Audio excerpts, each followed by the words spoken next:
За сайн байцгаана уу, энэ удаагийн бичлэгээрээ сүнсний талаар ярилцъя. Сүнс гэж юу вэ?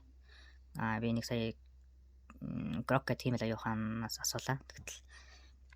Тэгэхэд би хиймэл аюуханаас асуусан асуултаа хэлээ. Дараа нь өөрийнхөө ойлголтыг би өөрийнхөө өнцгөөс тайлбарлаж хэлье. Сүнс гэж юу вэ гэдэг. Сүнс гэдэг нь маш гүнзгий олон утгатай ойлголт бөгөөд соёл, шашин, шүтлэг, философи, шинжлэх ухааны үүднээс өөр тайлбарладаг. Монголын уламжлалт ойлголт болон ерөнхий ойлголтоор нь дараах байдлаар хэлж болно. Монголын уламжлалт ойлголтоор монголчуудын бөө мөргөл ардын итгэл үнэмшлэр хүний бие махбодтой хамт 3 төрлийн сүнс байдаг гэж үздэг. Сүлд сүнс буюу амьдралын хүч, эрч хүч, хиймэртэй холбоотой толгой дээр байдаг.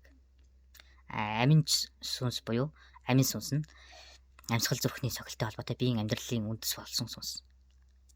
Сүнс нь өшгүй сүнс гэж байдаг. Хүн хүүхэд биеэс гарч хойд нас руу явдаг. Дахин төрөлд орох боломжтой сүнсийг хэлдэг. Нэгсэндээ сүнс нь хойд нас руу явдаг гэсэн үг. Хүн нас барахад амин сүнс болон сүлд сүнс алга болдог. Харин гол сүнс нь биеэс салж тэнгэр газар хойд нас руу явна гэж үздэг. Шашны үүднээс авч үзвэл боддын шашин сүнс гэдэг тогтвортой өгшгүй мөн чанартай бие гэж байхгүй анатома буюу биегүү зарчим. Гэхдээ үеийн урсгал, ухамсарын тасралтгүй урсгах буюу дахин төрөлд ордог зүйл бий. Үүнийг заримдаа сүнс гэж энгийнээр хэлдэг ч боддын жилсээр барвал тогтвортой сүнс гэж байхгүй.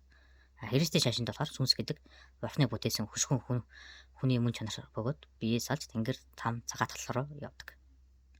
Исламд руух буюу сүнс гэдэг бол бурхнаас ирдэг өгөхөд биеэс салж явдаг гэж үздэг юм байна.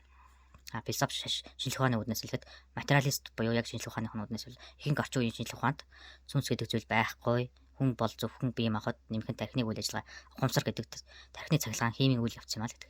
Идеалистууд болон зарим философчдын ярьж байгаагаар Платон, Декарт эдний хэлснээр сүнс гэдэг биеэс тусдаа оршдог өгшгүй оюунлаг мөн чанар гэж үздэг. Товчоор хэлбэл монгол хүнээс сүнс гэж юу вэ гэж асуувал ихэнхдээ хүн өгөхөд биеэс гарч явдаг, хойд нас руу явн оддог, дахин төрөлд ордог өгшгүй зүйл гэж хариулна.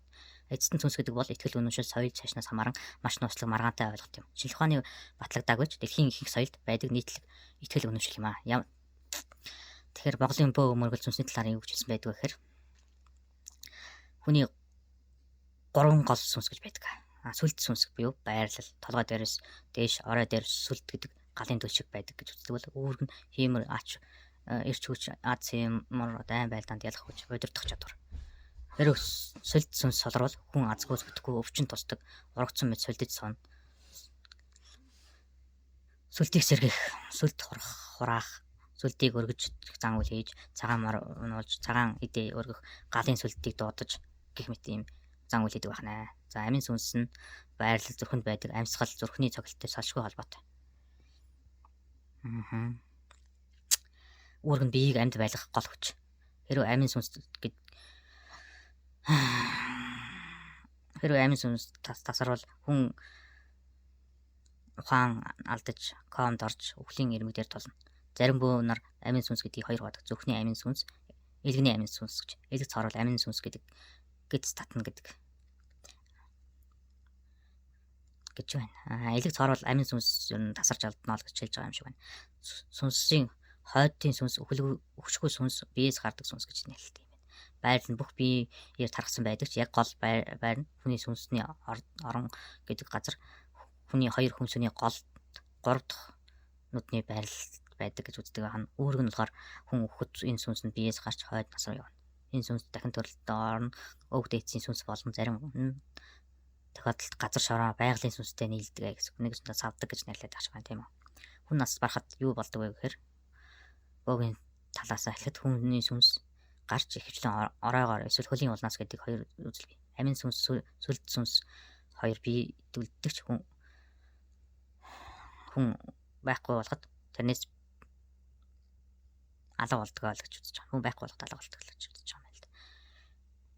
Хүн сүнс нь эхлээд гэртээ буу хайрцагтаа 49 хоног, зарим газарт 21 хоног байдаг гэж үздэг. Энэ хугацаанд сүнс тогтоох буюу сүнс дуудах зан үйл хийн.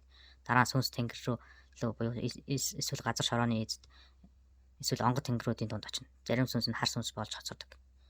Гэнэт өгсөн, осолцсон, амиа харлсан хүний сүнс ихэвчлэн хар сүнс болдог байна. Орчлох сүнс буюу удам хугацааны өг дээдсийн сүнснүүд овгийн тахлаг онгодтой холбоотой байдаг. Газрын сүнс буюу уул үнс, голын сүнс буюу байгалийн сүнснүүдийг аваа тагих онгодтой холбоотой гэж үздэг. Нэгсэндээ савдгуудыг нэрлэдэг аж байна тийм үү. За онгод сүнс буюу бууд орж ирдэг тэнгэрийн сүнс, хар буу, цагаан буу өөр онгодтой байдаг гинөө. Нэг юм бичсэн байна. Сүнсийг алдахад олцох үед би болдгоо гинөө. За нэг жоохон алдаатай бичсэн байж. Сүнсний алдагдал гэдэг өвчин бий. Хүн айц хожих, сүнс биеэс залхыг хэлж байгаа шиг байна. Хүн айц хожих, генет ухаан алдах, сэтгэл готролд орно. Бөөнөр сүнс татах, сүнс дуудах зан үйл хийж ялдсан сүнсийг буцааж авчирдаг. Сүнс нь гарч утсан сүнсийг биеэс гарсан сүнсгүй болсон биеийг хэлж байгаа шиг байна тийм үү. Сүнс тогтоох шинээр төгсөн хүүхэд гинт тосолд орсон хүн, нас барсан хүний сүнс 7-21-49 хоног өдөр гэж байна. Сүнсний заяа унших, хойд нас руу явах замыг зааж өгөх, сүнс урах буюу айлын сүлд, иймэр сэргээх энэ гэсэн юмнууд байна. Ийм хүү юмнууд бичсэн байна. Ерөнхийдөө нэг ийм хөл ойлголтууд байна л да, маш энгийн ерөнхий ойлголтууд.